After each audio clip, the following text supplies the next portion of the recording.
हुए चेहरे पर ओम है, हास्य के रोम रोम में ओम है।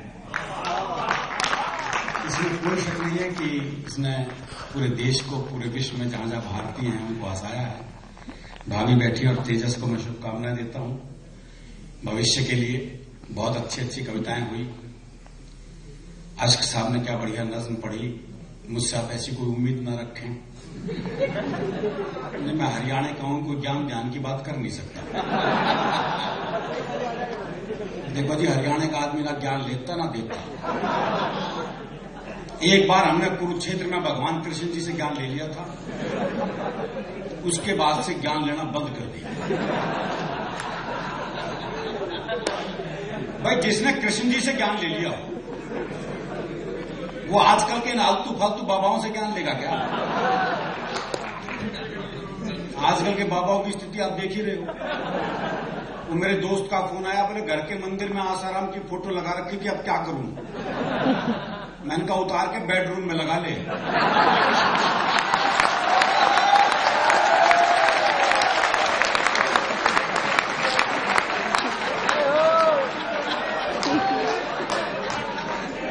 बोला वहां तो पहले से नारायण दत्त तिवारी की लगी हुई है।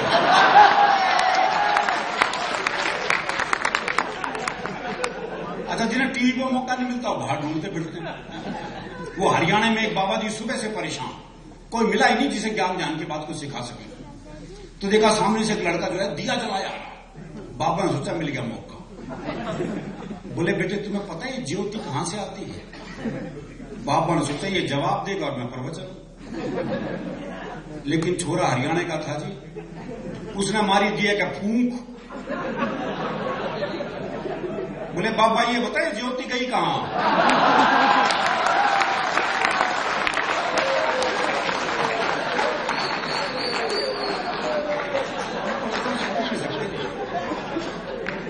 तो आजकल हर एक स्कूल में योग टीचर लग गए। वो दिल्ली में एक योग टीचर बच्चों को योग सिखा रहा था। बोले बच्चों सीधे लेट जाओ। बच्चे सीधे लेट गए। बोले अपने पैरों से साइकिल चलाओ। वो सारे साइकिल चलाने लगे। एक पढ़ा रहा अपने हरियाणा का मस्त है। बोले तू साइकिल क्यों नहीं चला रहा? बोला मेरी साइकिल ढलान पे है।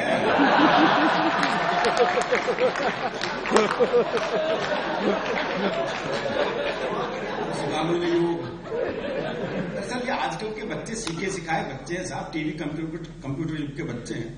बल्कि मैं तो कहता हूं 1990 के बाद से बच्चे तो पैदा ही नहीं हो रहे, बाप ही पैदा हो रहे। इनसे बहस कर नहीं सकते।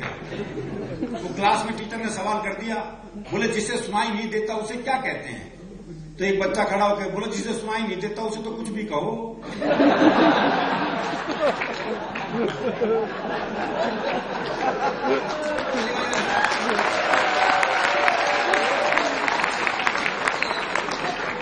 अच्छा, ये हरियाणा के बाप बेटे का संवाद हो सकता है। वो बाप ने बेटे से पूछा भी तेरा रिजल्ट क्या रहा? बोला जी हमारा जो प्रिंसिपल है ना उसका छोरा फेल हो गया। अरे बोले मैं तेरा रिजल्ट पूछ रहा हूं। बोला जी गांव का सरपंच है ना उसका छोरा ही फेल हो गया। अरे बोले तेरा दिमाग खराब है, मैं तेरा रिजल्ट पूछ रहा हूं।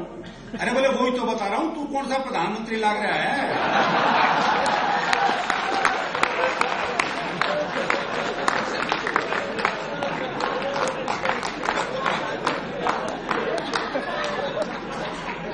मेरे पड़ोस में रहते रामकिशन जी, उनके बेटे का रिजल्ट आना था।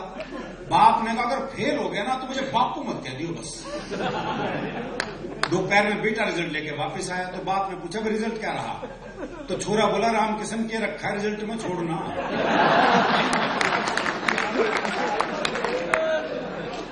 बच्चों से मुकाबला करना बड़ा मुश्किल काम है।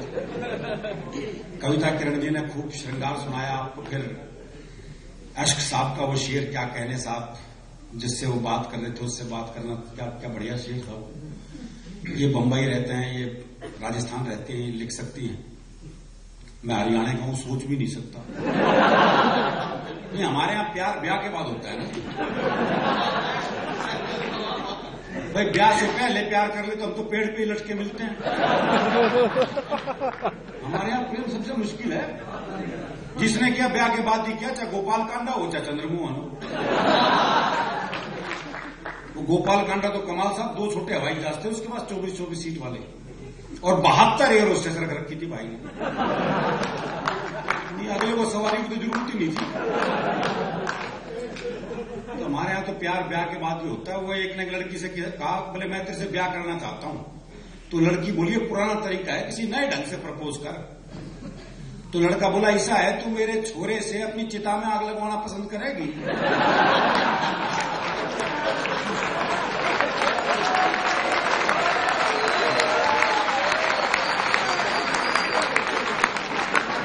विवाह का ये मौलिक प्रस्ताव है, ये हमारे यहां ही संभव है। वो नया नया ब्याह हुआ तो दूल्हा दुल्हन को छत पे भेज दिया। मां उसने देखा लुगाई बड़ी सुथरी या, बोले लड्डू खावेगी? देखो ये प्रैक्टिकल बात, अगला कोई चांद तारों की बात नहीं कर रहा, जो ला सकता वही पूछ रहा।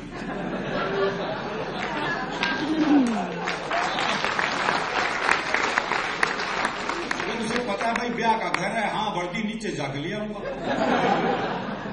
लड्डू खावेगी बर्फी ला दूं, इमरती खावेगी जलेबी ला दूं। भाई ने सुबह के 4 बजा दिए इस चक्कर में। तो नीचे से बूढ़ा बोल पड़ा, बोला इस कढ़ाई ने उतार दे, खेत पे जाने का टाइम हो गया। हमारा प्रेम बिल्कुल अलग है। वो भी मेरा एक दोस्त मिला, उसके दोनों होठ पूरी तरह जले हुए। मैंने कहा होठ कैसे जल गए? बोले पत्नी मायके जा रही थी, स्टेशन छोड़ने गया था, खुशी के मारे इंजन चूम लिया।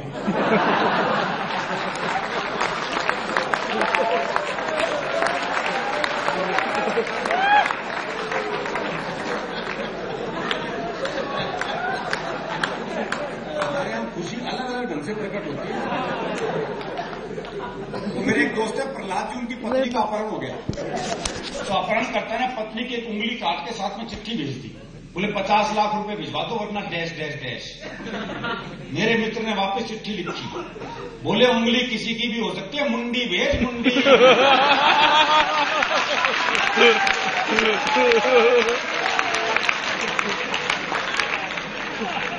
ऐसे उंगलियों के बहका हुआ भी ना आपको। तो हमारा प्रेम बिल्कुल अलग है। वृद्धाश्रम का क्या बढ़िया गीत सुनाया कविता किरण जी ने। अच्छा, हरियाणा में वृद्धाश्रम की भी समस्या नहीं है। इनके यहां होगी ये समस्या, जब भी लिखा है वहां। हरियाणा में नहीं है। हरियाणा में अगर बूढ़े को पता लग जाए कि बेटा मुझे वृद्धाश्रम में छोड़ के आने वाला है, तो बाप खुद बेटे को अनाथालय छोड़िए।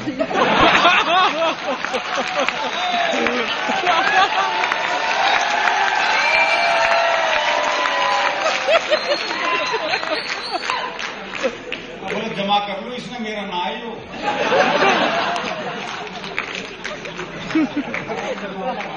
हमारे यहां धार्मिक मामला बिल्कुल अलग है जी। वो एक हरियाणा का बूढ़ा मरण न हो रहा था, तो एक ने कहा मरण न हो रहा, अब तो राम का नाम ले ले।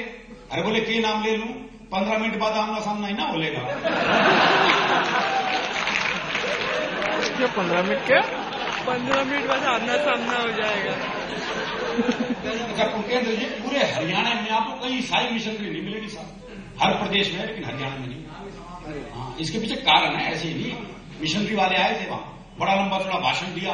जब भाषण खत्म होने को हुआ तो एक चौधरी खड़ा हो गया, बोले भाई मन तो यो बता दे जीसस कौन है? बोले जी ये ईश्वर का पुत्र है। बोले भाई देख ये हरियाणा है, यहां जब तक बाप जीवे बेटे को कोई नहीं पूछता।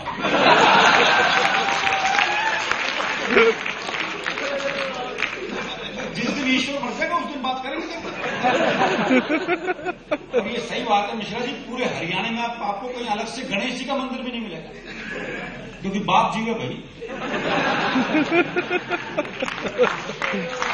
शिव जी के मंदिर में गणेश जी बैठे मिल सकते हैं। तो हमारा धार्मिक मामला बिल्कुल अलग है। दरअसल क्या हरियाणा का आदमी फुर्सत में रहता है, इसलिए हास्य में रहता है। हास्य के लिए थोड़ी फुर्सत चाहिए। वो एक ने रिक्शे वाले को आके बोले खाली है? बोले हाँ। बोले आप फिर ताश खेलते हैं?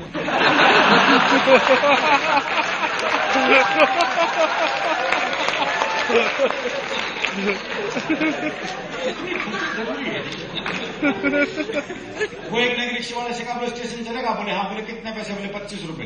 बोले ये तो रहा स्टेशन। अच्छा मैं पैसे कम कराने होते हैं, जगह को पास बुला लेते हैं। बोले ये तो रहा स्टेशन। रिक्शे वाला बोला आप नीचे कर ले वरना रेल के नीचे आ जाएगा।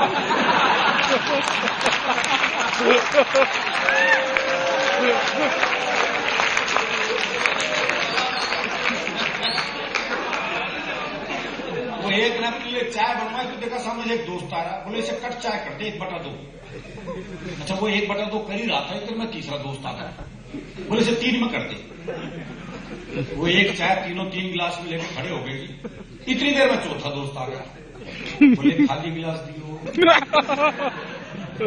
वो एक चाय 4 दोस्तों ने 4 गिलासों में मिलकर पीसा। पीने के बाद एक ने पूछा हाँ भाई कितने पैसे हुए? बोला जी कोई पैसे नहीं, इन गिलासों में धोके दे दे बस।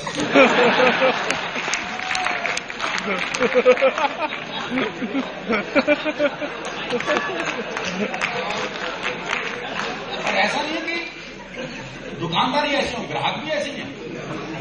वो एक पहुंच गया हलवाई की दुकान पे, भाई ने छिप के जलेबी खाई भरपेट।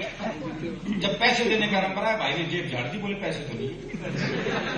अब दुकानदार दुकान से बाहर निकला, 15-20 मिनट तबीयत से धुना पीटा उसे।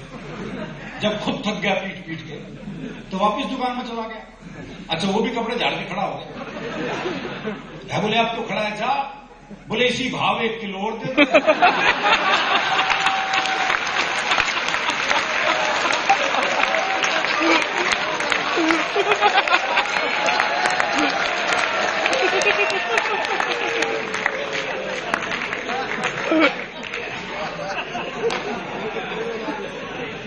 हम तो एक ही पीस पैदा करें वही कमाल करें। ये केजरीवाल भी हरियाणा का पीस है। देखो हरियाणा में पैदा हुआ, उत्तर प्रदेश में रहकर दिल्ली की सरकार चला रहा है नहीं अपने आप में कमाल होता। आफत ही है भाई। अच्छा ये जो दिल्ली में चुनाव हुए, शीला दीक्षित हारी और हर्षवर्धन जी 32 पे अटक गए। मैंने 2 लाइनें लिखी है तीनों के बारे में। जब से आम आदमी पार्टी ने तोड़ी है पुरानी राजनीतिक रीत, तब से अरविंद केजरीवाल का नया नाम है शीला जीत।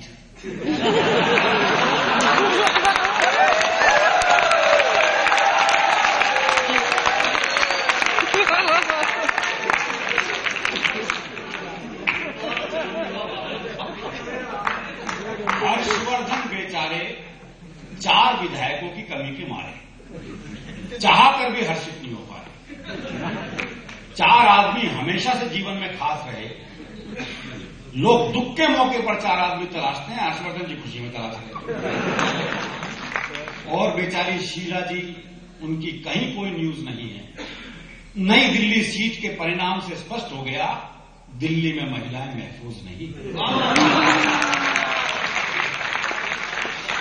ये अलग स्थितियां हैं।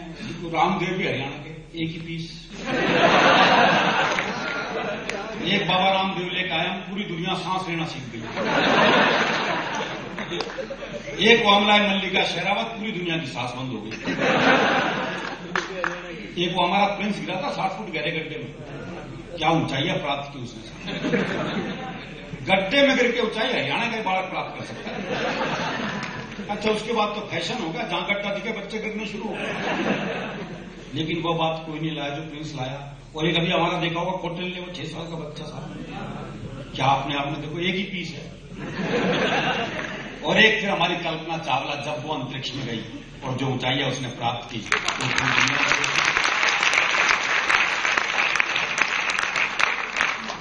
असल क्या है जी, हरियाणा में काम वही कर सकता जो हरियाणा का। जैसे डॉक्टर है, कोई और प्रदेश का जाके वहां डॉक्टरी करने लग जाए, कर ही नहीं सकता, क्योंकि मेरी बीमारी ऐसी बताओगा। बोले डॉक्टर साहब काट दिया, में कोई धुम्मा सा उठा है।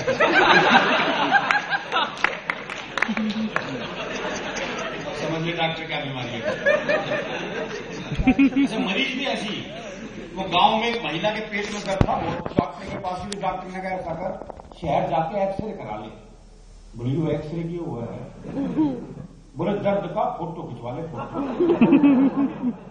बेचारी शहर में आई, बड़े डॉक्टर के पास भी, बोले डॉक्टर साहब पेट में बहुत दर्द है, इसका फोटो खींच दे। बोले बहुत दर्द है तो पहले इंजेक्शन लगा देता हूं। बोले ना इंजेक्शन मत लगा दिए, दर्द चला जाएगा तो फोटो किसका होगा।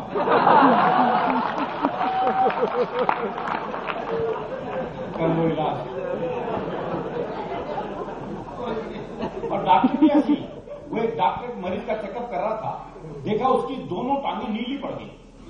बोले वो जहर चढ़ रहा है भाई, टांगे काटनी पड़ेगी। दोनों टांगे काटी गई साहब, नकली टांग लगवाई गई।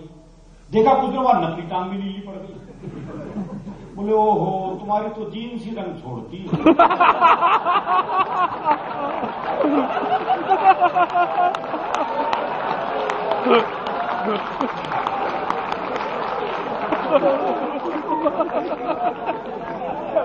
बड़ा दिमाग के इलाज करते हैं, डायरेक्ट इलाज भी नहीं होता हमारे। वो एक के बहुत खांसी थी, डॉक्टर के पास गया, डॉक्टर ने जुलाब की गोली दे दी। बाद में कंपाउंडर ने कहा बोले ये क्या कहते, उसकी तो खांसी थी, आपने जुलाब की गोली दे दी। बोले कुछ भी साला खांसने से पहले 100 बार सोचेगा।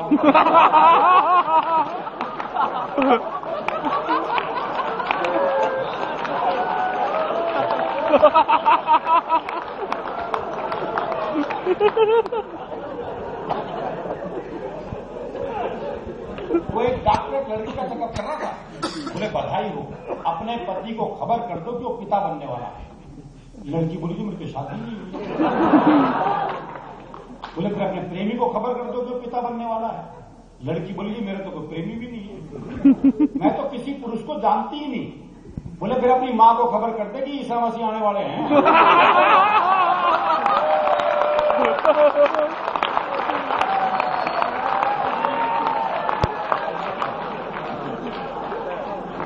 डॉक्टर मरीज सारे ऐसे हैं। वो एक का मुकदमा कर रहा था तो भाई ने अपना वकील नहीं किया, बोले अपनी वकालत खुद ही करूंगा। अब बोला जज साहब हमारे बीच में झगड़ा हो गया कसूता। अब जज की कुछ समझ में नहीं आया। बोले भाई तुम क्या कह रहे हो, मेरी समझ में नहीं आ रहा, तुम अपने लिए कोई वकील कर लो। बोले समझ में तेरे नहीं आ रहा और वकील मैं कर लू।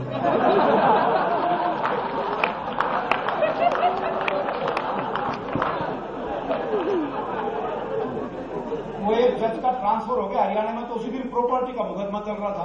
तो वकील बोला जी इसे प्रॉपर्टी मिल ही नहीं सकती, ये तो गैलड है। अब जज की कुछ समझ में नहीं आया। बोले भाई गैलड क्या होता है? वकील बोला भी समझा तो दू अगर बुरा नहीं माने तो। बोले भाई समझाना तो पड़ेगा, मैं केस आगे कैसे सुनूंगा। तो वकील बोला देख तेरा बाप मर जा। ये वकील जज से बात कर रहा है, देख तेरा बाप मर जा। जज बोला अच्छा। अब तेरी मां मेरे बाप के साथ आ जा और पीछे पीछे तू आ जा तो तू गैलड होगा।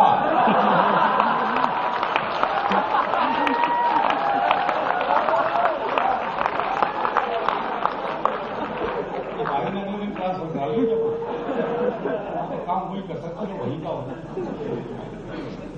कहते हैं जी हरियाणा का आदमी उल्टे जवाब देता है। दरअसल क्या है, मैं चाहता हूं कि हमने ओम व्यास जी की स्मृति में कार्यक्रम किया है, तो हंसते मुस्कुराते आप जाएं खिलखिलाते हुए, इसीलिए ये क्रम बदला गया। वरना आशिक जी के बाद पढ़ना बड़ा मुश्किल काम है, आप जानते हैं।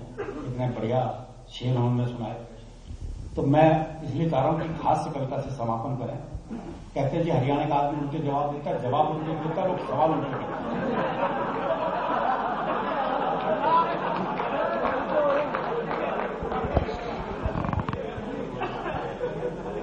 ठीक है।